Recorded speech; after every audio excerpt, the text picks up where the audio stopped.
ಎಲ್ಲರಿಗೂ ನಮಸ್ಕಾರ ಸ್ನೇಹಿತರೆ. HK TV ಕನ್ನಡ ಚಾನಲ್ ವೀಕ್ಷಕರಿಗೆ ಪ್ರೀತಿಯ ಸ್ವಾಗತ.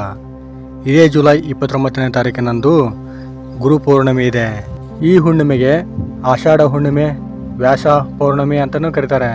ಈ ಶಕ್ತಿಶಾಲಿಯಾದಂಥ ಹುಣ್ಣಿಮೆಯ ದಿನ ಕೇವಲ 9 ಕಾಳು ಮೆಣಸುಗಳನ್ನು ನಾವು ಹೇಳುವ ಈ ಜಾಗದಲ್ಲಿ ಇಟ್ಟರೆ ಸಾಕು, ಶತ್ರುನಾಶ ಆಗೋದು ಖಚಿತ. ಜೊತೆಗೆ ನೀವು ಶ್ರೀಮಂತರಾಗುವುದನ್ನು ತಪ್ಪಿಸಲು ಪ್ರಪಂಚದಲ್ಲಿರುವ ಯಾವ ಶಕ್ತಿಯಿಂದಲೂ ಸಾಧ್ಯವಿಲ್ಲ. ಯಾಕೆಂದರೆ ಅಷ್ಟೊಂದು ಅದೃಷ್ಟ, ಅಷ್ಟೊಂದು ಶಕ್ತಿ ಈ ತಂತ್ರಕ್ಕೆ, ಈ ಉಪಾಯದ ತಂತ್ರಕ್ಕಿದೆ. ಈ 9 ಕಾಳು ಮೆಣಸಿನ ಈ ಉಪಾಯವನ್ನು ಮಾಡಿದವರು ತಮ್ಮ ಜೀವನದಲ್ಲಿದ್ದ ಎಲ್ಲ ಕಷ್ಟಗಳಿಗೆ ಮುಕ್ತಿಯನ್ನು ಹೊಂದುವರು ಮತ್ತು ಹಂತ ಹಂತವಾಗಿ ತಮ್ಮ ಜೀವನವನ್ನು ಅಭಿವೃದ್ಧಿಯನ್ನು ಹೊಂದುವರು.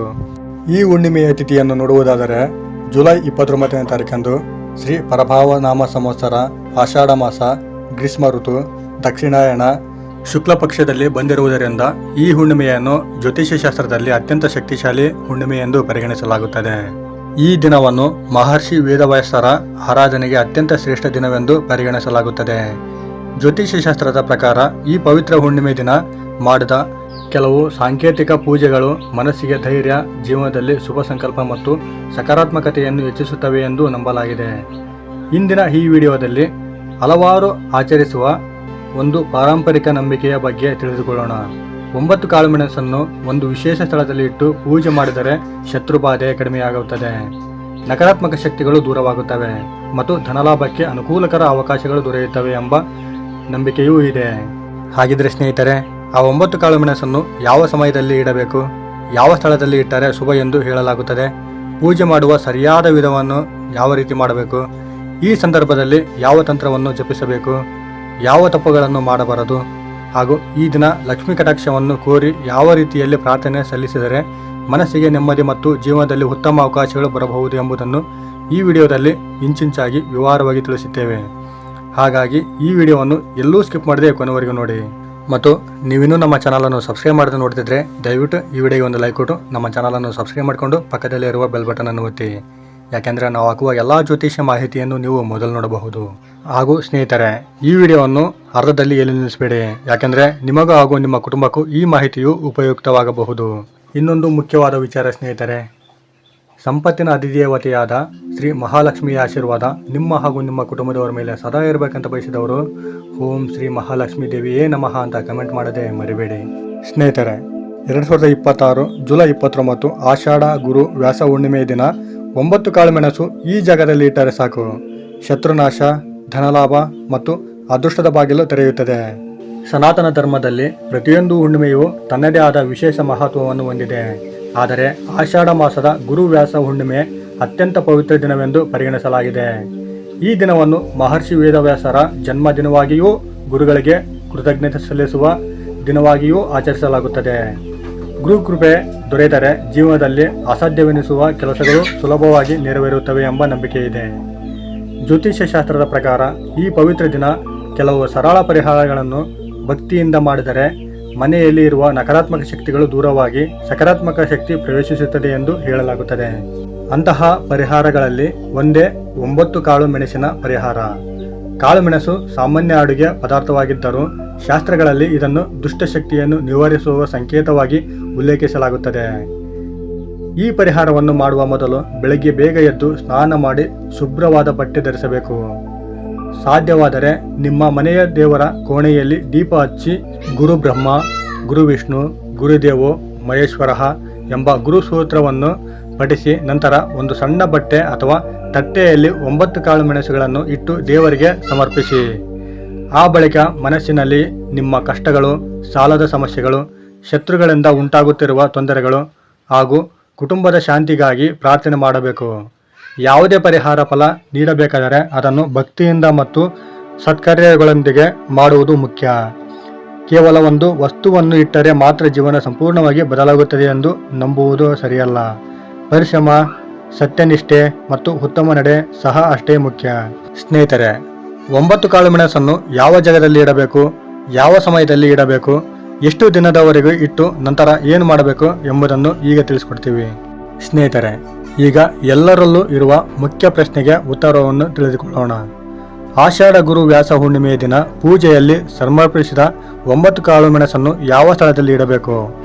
ಜೈನ ಪ್ರಿಯ ಜ್ಯೋತಿಷ್ಯ ನಂಬಿಕೆಗಳ ಪ್ರಕಾರ ಪೂಜೆಯ ನಂತರ ಆ 9 ಕಾಳು ಮೆಣಸನ್ನು ಒಂದು ಸಣ್ಣ ಬಿಳಿ ಅಥವಾ ಹಳದಿ ಬಟ್ಟೆಯಲ್ಲಿ ಕಟ್ಟಿ ಮನೆಯ ಮುಖ್ಯ ಬಾಗಿಲಿನ ಒಳಭಾಗದ ಮೇಲ್ಭಾಗದಲ್ಲಿ ಅಥವಾ ದೇವರ ಕೋಣೆಯ ಸಮೀಪದ ಶುಭ ಸ್ಥಳದಲ್ಲಿ ಇಡಬಹುದು. ಇದನ್ನು ಮನೆಯೊಳಗೆ ಸಕಾರಾತ್ಮಕ ಶಕ್ತಿ ನೆಲೆಸಲಿ ಎಂಬ ಸಂಕೇತವಾಗಿ ಮಾಡಲಾಗುತ್ತದೆ ಎಂದು ಹಲವರು ನಂಬುತ್ತಾರೆ. ಈ ಪರಿಹಾರವನ್ನು ಸಂಜೆ ಸೂರ್ಯಾಸ್ತದ ನಂತರ ಅಥವಾ ಗುರುಪೂಜೆ ಮುಗಿದ ಬಳಿಕ ಮಾಡುವುದನ್ನು ಕೆಲವರು ಶುಭವೆಂದು ಪರಿಗಣಿಸುತ್ತಾರೆ. ಮೆಣಸನ್ನು ಕಟ್ಟುವಾಗ ಮನಸ್ಸಿನಲ್ಲಿ ನಿಮ್ಮ ಇಷ್ಟದ ದೇವರನ್ನು ಸ್ಮರಿಸಿ, ಅಂದರೆ ಸಂಕಲ್ಪ ಮಾಡಬೇಕು. ನಮ್ಮ ಮನೆಯಲ್ಲಿರುವ ಅಶಾಂತಿ ದೂರವಾಗಲಿ, ಒಳ್ಳೆಯ ಅವಕಾಶಗಳು ಬರಲಿ, ಕುಟುಂಬದಲ್ಲಿ ಆರೋಗ್ಯ, ಐಶ್ವರ್ಯ ಮತ್ತು ನೆಮ್ಮದಿ ನೆಲೆಸಲಿ ಎಂದು ಪ್ರಾರ್ಥಿಸಿ. ಇಲ್ಲಿ ಒಂದು ವಿಷಯವನ್ನು ವಿಶೇಷವಾಗಿ ನೆನಪಿಟ್ಟುಕೊಳ್ಳಿ. ಶಾಸ್ತ್ರಗಳಲ್ಲಿ ಯಾವುದೇ ಪರಿಹಾರವನ್ನು ಇತರರಿಗೆ ಹಾನಿಯಾಗಲಿ ಅಥವಾ ಶತ್ರುಗಳಿಗೆ ಕೇಡು ಉಂಟಾಗಲಿ ಎಂಬ ಉದ್ದೇಶದಿಂದ ಮಾಡುವಂತೆ ಹೇಳಿಲ್ಲ. ಆದ್ದರಿಂದ ಶತ್ರುನಾಶ ಎಂಬ ಪದವನ್ನು ದುಷ್ಟ ಚಿಂತನೆಗಳು, ಅಡೆತಡೆಗಳು, ನಕಾರಾತ್ಮಕತೆ ಮತ್ತು ಅನ್ಯಾಯದಿಂದ ರಕ್ಷಣೆ ದೂರವಾಗಲಿ ಎಂಬ ಅರ್ಥದಲ್ಲಿ ಅರ್ಥೈಸಿಕೊಳ್ಳುವುದು ಸೂಕ್ತ. ಈ 9 ಕಾಳು ಮೆಣಸಿನ ಕಟ್ಟನ್ನು ಯಾರು ಪದೇ ಪದೇ ಮುಟ್ಟಬಾರದು. ಮಕ್ಕಳ ಕೈಗೆ ಸಿಗದಂತೆ ಶುಭ ಸ್ಥಳದಲ್ಲಿ ಇಡಬೇಕು. ಕೆಲವು ಸಂಪ್ರದಾಯಗಳ ಪ್ರಕಾರ ಮುಂದಿನ ಅಮಾವಾಸ್ಯೆ ಅಥವಾ ಹುಣ್ಣಿಮೆಯ ದಿನ ಅದನ್ನು ತೆಗೆದು ಮರದ ಬುಡದಲ್ಲಿ ಅಥವಾ ಪ್ರಕೃತಿಗೆ ಗೌರವದಿಂದ ವಿಸರ್ಜಿಸಿ ಹೊಸದಾಗಿ ಪೂಜೆ ಮಾಡಬಹುದು. ಆದರೆ ಒಂದು ವಿಷಯವನ್ನು ಮರೆಯಬೇಡಿ, ಈ ರೀತಿಯ ಪರಿಹಾರಗಳು ಆಧ್ಯಾತ್ಮಿಕ ನಂಬಿಕೆಗಳ ಭಾಗ. ಇವು ನಿಮ್ಮ ಪರಿಶ್ರಮ, ಪ್ರಾಮಾಣಿಕತೆ, ಉತ್ತಮ ನಿರ್ಧಾರಗಳು ಮತ್ತು ಹಣಕಾಸಿನ ಯೋಜನೆಗೆ ಪರ್ಯಾಯವಾಗಿದೆ. ಜೀವನದಲ್ಲಿ ಯಶಸ್ಸು ಪಡೆಯಲು ದೇವರ ಆಶೀರ್ವಾದದ ಜೊತೆಗೆ ನಿಮ್ಮ ಪ್ರಯತ್ನವೂ ಅಗತ್ಯ. ಸ್ನೇಹಿತರೆ, 9 ಎಂಬ ಸಂಖ್ಯೆಯ ಮಹತ್ವ ಏನು ಗೊತ್ತಾ? ಕಾಳು ಮೆಣಸಿನ ಸಂಕೇತಾರ್ಥ ಏನು ಗೊತ್ತಾ? ಸ್ನೇಹಿತರೆ, 9 ಕಾಳು ಮೆಣಸಿನ ಹಿಂದಿರುವ ಮಹತ್ವವನ್ನು ತಿಳಿದುಕೊಳ್ಳೋಣ. ಭಾರತೀಯ ಸಂಪ್ರದಾಯದಲ್ಲಿ 9 ಎಂಬ ಸಂಖ್ಯೆಯನ್ನು ಮಂಗಳಕರವೆಂದು ಪರಿಗಣಿಸಲಾಗುತ್ತದೆ. ನವಗ್ರಹಗಳು, ನವರಾತ್ರಿಯ 9 ದಿನಗಳು, ನವವಿಧಿ, ಭಕ್ತಿ, ನವನಿಧಿಗಳು ಇವೆಲ್ಲವೂ 9 ಸಂಖ್ಯೆಯ ಆಧ್ಯಾತ್ಮಿಕ ಮಹತ್ವವನ್ನು ಸೂಚಿಸುತ್ತವೆ ಎಂದು ಹೇಳಲಾಗುತ್ತದೆ. ಇದೇ ಕಾರಣದಿಂದ ಅನೇಕ ಪೂಜೆಗಳಲ್ಲಿ 9 ಸಂಖ್ಯೆಗೆ ವಿಶೇಷ ಸ್ಥಾನ ನೀಡಲಾಗಿದೆ. ಕಾಳುಮೆಣಸನ್ನು ಕೆಲವು ಜನಪದ ಆಚರಣೆಗಳಲ್ಲಿ ನಕಾರಾತ್ಮಕತೆಯನ್ನು ದೂರ ಮಾಡುವ ಸಂಕೇತವಾಗಿ ಬಳಸುವ ಪದ್ಧತಿಯೂ ಇದೆ. ಗುರುವ್ಯಾಸ ಹುಣ್ಣಿಮೆಯ ದಿನ ಗುರುಗಳನ್ನು ಗೌರವಿಸುವುದು ಅತ್ಯಂತ ಪುಣ್ಯಕರ ಕಾರ್ಯವೆಂದು ಪರಿಗಣಿಸಲಾಗಿದೆ. ನಿಮ್ಮ ಜೀವನದಲ್ಲಿ ವಿದ್ಯೆ, ಉದ್ಯೋಗ, ಕಲೆ ಅಥವಾ ಆಧ್ಯಾತ್ಮಿಕ ಮಾರ್ಗಗಳನ್ನು ತೋರಿಸಿದ ಗುರುಗಳಿಗೆ ಕೃತಜ್ಞತೆ ಸಲ್ಲಿಸುವುದು ಈ ದಿನದ ಮುಖ್ಯ ಸಂದೇಶವಾಗಿದೆ. ಸಾಧ್ಯವಾದರೆ ಅವರಿಗೆ ನಮಸ್ಕಾರ ಮಾಡಿ ಆಶೀರ್ವಾದ ಪಡೆಯಿರಿ ಅಥವಾ ಕನಿಷ್ಠ ಮನಸ್ಸಿನಲ್ಲಿ ಸ್ಮರಿಸಿ. ಈ ದಿನ ಬಡವರಿಗೆ ಅನ್ನದಾನ, ವಿದ್ಯಾರ್ಥಿಗಳಿಗೆ ಪುಸ್ತಕ ದಾನ, ಗೋಸೇವೆ, ದೇವಾಲಯದಲ್ಲಿ ದೀಪ ಹಚ್ಚುವುದು, ವಿಷ್ಣು ಸಹಸ್ರನಾಮ ಅಥವಾ ಗುರುಸ್ತೋತ್ರ ಪಡಿಸುವುದು ಮುಂತಾದ ಸತ್ಕಾರ್ಯಗಳನ್ನು ಮಾಡುವುದು ಉತ್ತಮವೆಂದು ಅನೇಕ ಸಂಪ್ರದಾಯಗಳು ತಿಳಿಸುತ್ತವೆ. ಇಂತಹ ಸತ್ಕಾರ್ಯಗಳು ಮನಸ್ಸಿಗೆ ಶಾಂತಿ ನೀಡುವುದರ ಜೊತೆಗೆ ಸಮಾಜಕ್ಕೂ ಉಪಯೋಗವಾಗುತ್ತದೆ. ಅನೇಕರು ಒಂದು ಪರಿಹಾರ ಮಾಡಿದ ತಕ್ಷಣ ಕೋಟ್ಯಾಧಿಪತಿಯಾಗುತ್ತವೆ ಎಂದು ಭಾವಿಸುತ್ತಾರೆ. ಜ್ಯೋತಿಷ್ಯದಲ್ಲಿಯೂ ಸಹ ದೇವರ ಕೃಪೆ ಜೊತೆಗೆ ಪರಿಶ್ರಮ, ಶಿಸ್ತು, ಸತ್ಯನಿಷ್ಠೆ ಮತ್ತು ಸರಿಯಾದ ಸಮಯದಲ್ಲಿ ಸರಿಯಾದ ನಿರ್ಧಾರಗಳು ಅಗತ್ಯವೆಂದು ಹೇಳಲಾಗಿದೆ. ಆಧ್ಯಾತ್ಮಿಕ ಪರಿಹಾರಗಳು ಆತ್ಮವಿಶ್ವಾಸವನ್ನು ಹೆಚ್ಚಿಸುವ ಒಂದು ಮಾರ್ಗವಾಗಬಹುದು. ಅವು ಯಶಸ್ಸಿನ ಖಾತರಿಗಳೂ ಆಗಿರುತ್ತವೆ. ಹೀಗಾಗಿ 9 ಕಾಳುಮೆಣಸಿನ ಪರಿಹಾರಗಳನ್ನು ಭಕ್ತಿಯಿಂದ ಮಾಡಿ, ಜೊತೆಗೆ ನಿಮ್ಮ ಕೆಲಸಗಳನ್ನು ಪ್ರಾಮಾಣಿಕತೆಯಾಗಿ ಮುಂದುವರಿಸಿ. ಒಳ್ಳೆಯ ಆಲೋಚನೆ, ಒಳ್ಳೆಯ ನಡೆ ಮತ್ತು ದೇವರ ಮೇಲಿನ ನಂಬಿಕೆ ಇವೇ ನಿಜವಾದ ಐಶ್ವರ್ಯದ ದಾರಿಗಳು. ಸ್ನೇಹಿತರೆ, ಈ ಪರಿಹಾರ ಮಾಡುವಾಗ ಪಾಲಿಸಬೇಕಾದ ಪ್ರಮುಖ ನಿಯಮಗಳು, ತಪ್ಪಿಸಬೇಕಾದ ತಪ್ಪುಗಳು ಮತ್ತು ಕೊನೆಯ ಸಂದೇಶವನ್ನು ತಿಳಿದುಕೊಳ್ಳೋಣ. ಸ್ನೇಹಿತರೆ, ಈಗ ಅತ್ಯಂತ ಪ್ರಮುಖ ಭಾಗಕ್ಕೆ ಬಂದಿದ್ದೇವೆ. 2026 ಜುಲೈ 29 ಆಷಾಢ ಗುರು ವ್ಯಾಸ ಹುಣ್ಣಿಮೆಯಂದು 9 ಕಾಳುಮೆಣಸಿನ ಈ ಪರಿಹಾರವನ್ನು ಮಾಡುವಾಗ ಕೆಲವು ನಿಯಮಗಳನ್ನು ಪಾಲಿಸುವುದು ಉತ್ತಮವೆಂದು ಸಾಂಪ್ರದಾಯಿಕ ನಂಬಿಕೆಗಳು ತಿಳಿಸುತ್ತವೆ. ಮೊದಲನೆಯದಾಗಿ, ಈ ಪರಿಹಾರವನ್ನು ಮಾಡುವಾಗ ಮನಸ್ಸು ಶಾಂತವಾಗಿರಬೇಕು.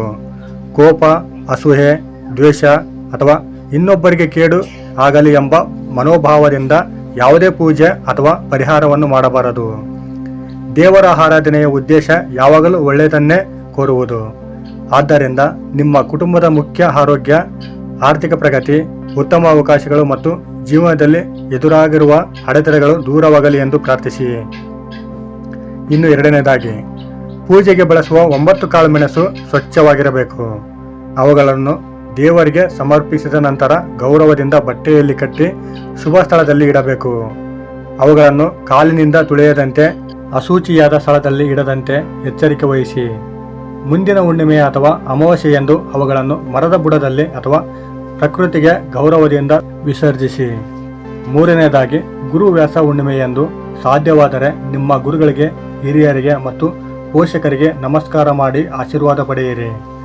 ಜ್ಯೋತಿಷ್ಯ ಸಂಪ್ರದಾಯದಲ್ಲಿ ಗುರುಗಳ ಆಶೀರ್ವಾದವನ್ನು ಜೀವನದ ಅತ್ಯಂತ ದೊಡ್ಡ ಸಂಪತ್ತೆಂದು ಪರಿಗಣಿಸಲಾಗಿದೆ.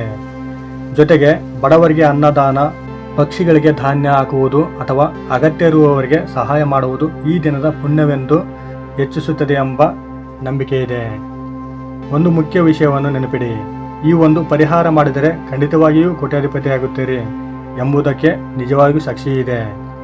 ನಂಬಿಕೆ ಮತ್ತು ಭಕ್ತಿಯ ಭಾಗ ಜೀವನದಲ್ಲಿ ಸಂಪತ್ತು, ಯಶಸ್ಸು ಮತ್ತು ಗೌರವ ಪಡೆಯಲು ದೇವರ ಕೃಪೆಯ ಜೊತೆಗೆ ಪರಿಶ್ರಮ, ಪ್ರಾಮಾಣಿಕತೆ, ಸರಿಯಾದ ಯೋಜನೆ, ಉಳಿತಾಯ ಮತ್ತು ಉತ್ತಮ ನಿರ್ಧಾರಗಳು ಅಗತ್ಯ. ಆದ್ದರಿಂದ ಈ ಪವಿತ್ರ ಗುರುವ್ಯಾಸ ಹುಣ್ಣಿಮೆಯಂದು ಭಕ್ತಿಯಿಂದ ದೇವರನ್ನು ಆರಾಧಿಸಿ, ಗುರುಗಳಿಗೆ ಗೌರವ ಸಲ್ಲಿಸಿ, ಸತ್ಕಾರ್ಯಗಳನ್ನು ಮಾಡಿ ಮತ್ತು ಸಕಾರಾತ್ಮಕ ಮನೋಭಾವದಿಂದ ಹೊಸ ಆರಂಭ ಮಾಡಿ. ದೇವರ ಆಶೀರ್ವಾದ ನಿಮ್ಮ ಕುಟುಂಬದ ಮೇಲೆ ಸದಾ ಇರಲಿ. ನಿಮ್ಮ ಜೀವನದಲ್ಲಿ ನೆಮ್ಮದಿ, ಆರೋಗ್ಯ, ಐಶ್ವರ್ಯ ಮತ್ತು ಶುಭ ಫಲಗಳು ಹೆಚ್ಚಾಗಲಿ ಎಂದು ಹಾರೈಸುತ್ತೇವೆ. ನೋಡಿದ್ರಲ್ಲ ಸ್ನೇಹಿತರೆ, ಈ ಮಾಹಿತಿ ನಿಮಗೆ ಇಷ್ಟ ಆಗಿದೆ ಅಂತ ಅಂದ್ಕೊಂಡಿದ್ದೀವಿ. ಇಷ್ಟ ಆಗಿದ್ದರೆ ದಯವಿಟ್ಟು ಈ ವಿಡಿಯೋಗೆ ಒಂದು ಲೈಕ್ ಕೊಡಿ. ಸಾಧ್ಯವಾದರೆ ಈ ವಿಡಿಯೋವನ್ನು ನಿಮ್ಮ ಫ್ರೆಂಡ್ಸ್, ಫ್ಯಾಮಿಲಿ ಹಾಗೂ ಗ್ರೂಪ್ಗಳಿಗೆ ಶೇರ್ ಮಾಡಿ. ನೀವು ಶೇರ್ ಮಾಡುವುದರಿಂದ ನಿಮ್ಮಿಂದ ಅವರಿಗೆ ಉಪಯೋಗ ಆಗಬಹುದು. ಇನ್ನೂ ಹೆಚ್ಚಿನ ಜ್ಯೋತಿಷ್ಯ ಮಾಹಿತಿಗಾಗಿ ನಮ್ಮ HK TV ಕನ್ನಡ ಚಾನಲನ್ನು ಸಬ್ಸ್ಕ್ರೈಬ್ ಮಾಡಿಕೊಂಡು ಸಪೋರ್ಟ್ ಮಾಡಿ. ಧನ್ಯವಾದ.